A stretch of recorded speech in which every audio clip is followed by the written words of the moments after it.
Ever have one of those days where you're scrolling through your feed and suddenly everything's a conspiracy? Like, one minute you're watching a TikTok about cute electric SUVs, the next your uncle's sharing memes about how EVs are gonna make America import sunshine from China. Here's the wild part. What if I told you this whole electric car drama isn't really about climate change or even cars? It's become this bizarre proxy war between political tribes, billionaire egos, and algorithms that have gone rogue. Let's start with the meme king himself. Remember when Trump used to roast electric cars like they'd personally offended him? Back in 2023, he literally told EV supporters to rot in hell in a Christmas rant that made Grinch look chill. Fast forward to 2025, and there he is at the White House poking a Tesla Model S like it's alien tech, going, "Everything's computer." So what changed? Well, turns out $180 million in campaign donations from Elon Musk might have been the world's most expensive attitude adjustment. Suddenly, Trump's not just okay with EVs, he's their unexpected hype man. But here's the kicker, his base didn't get the memo. They're still flooding forums with claims the Pentagon's building electric tanks that need wagon-sized batteries. Newsflash, the military's not electrifying M1 Abrams, but try telling that to your cousin who thinks 5G causes brain fog.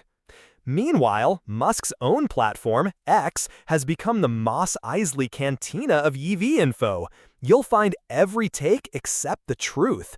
You'd think the Tesla CEO would want his app to boost clean cars, right? Nope. X's free speech policy lets bot armies run wild. Take that German poll last year. Originally, only 3% said they'd buy a Tesla. Then, poof, overnight, bots flipped it to 70% pro-Tesla. Investigators traced 253,000 votes to 2 IP addresses. 2! It's like that scene in The Matrix where Agent Smith clones himself, except instead of fighting Neo, they're rigging car surveys. But here's where reality gets weird. All this digital screaming isn't actually killing EV sales. Globally, we bought over 17 million electric cars last year. That's up from just 2 million in 2019. China's leading the charge with 11 million sales, basically turning their highways into BYD showrooms. But in the US, growth's crawling at 9%. Not because of memes, though. Blame policy whiplash. Trump's already vowed to axe the $7,500 EV tax credit. You know, the one that makes a $59,000 Tesla almost affordable. If his big, beautiful bill passes, that credit vanishes after 2025. Poof, gone. And get this, they're slapping EV owners with a new $250 annual fee because you're not paying gas taxes. Never mind that gas taxes average $73 a year. It's like charging cyclists for road repairs because they're not buying tires. Over in Germany, Tesla sales nosedived 70% this year. Not because Germans hate EVs, their overall EV market grew 53%.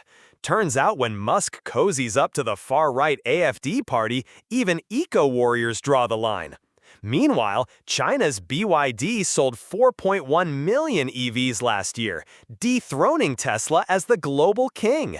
Their secret? Cars like the $11,000 Seagull that make a Corolla look overpriced. Oh, and they've got 1.3 million charging stations. That's one every 2 miles in cities.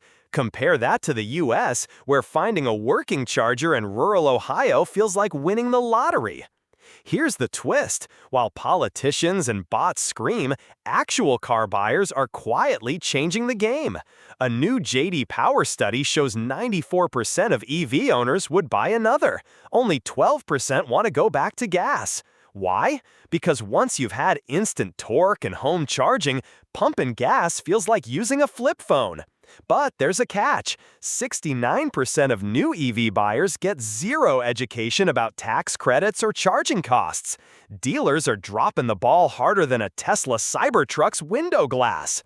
So, who's really steering this EV revolution? It's not the Twitter trolls or flip-flopping polls. It's the quiet stuff. Can you charge at work? Does your state still offer rebates? Did your neighbor's F-150 Lightning survive that hailstorm? The real battle's happening in suburban driveways and corporate parking lots, not trending hashtags. But let's get real. The future of electric cars isn't some dystopian meme war. It'll come down to the same things that always matter. Does it work in a snowstorm? Can I afford it without selling a kidney? And can it survive my teenagers driving? The next time you see a viral post claiming EVs are a scam, or the only way to save the planet, remember, the truth's probably parked outside, quietly proving both sides wrong. Hey, if you're into cutting through the noise on this stuff, hit subscribe. We're just getting started. Next up, why your toaster uses more AI than your car.